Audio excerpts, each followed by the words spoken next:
here's a video lauding the qualities of a cast iron skillet. I've cooked for years with a cast iron skillet. I love it. I never washed it. I would scrape it down so that it was smooth again. I used to use a putty knife to scrape down the cast iron pan, and it worked great.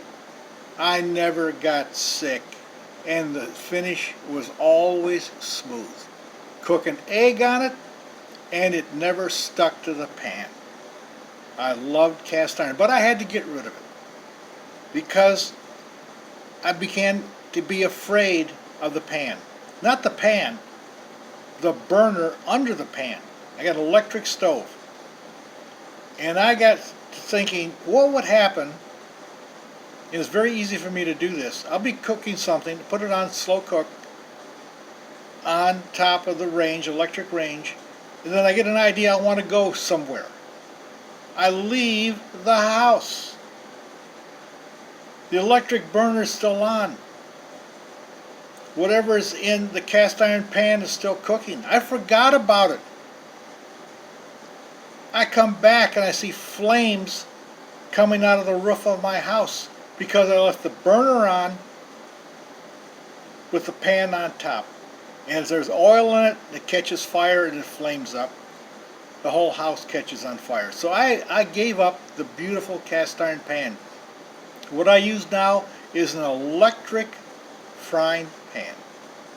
I do the same with this thing. I never wash it because it's too bulky to wash. I just scrape it down, and keep scraping it down after cooking. But I love that pan, the electric frying pan. I paid $30 for it. I probably use it about 5 years from now, for 5 years, and it hasn't worn out. What I do is I plug the pan into an electric timer. I got it at Walmart cheap. And then I plug it into the wall. Then I set the amount of minutes. I think I got like 45 minutes on the timer. Then I spin the dial around and start cooking. If for some reason I leave the house and forget about that burner being on, my timer will turn it off in 45 minutes. That's why I went to an electric frying pan. If there was a timer on a stovetop burner electric, I would use it. But they don't come with timers. You put it on, you've got to turn it off.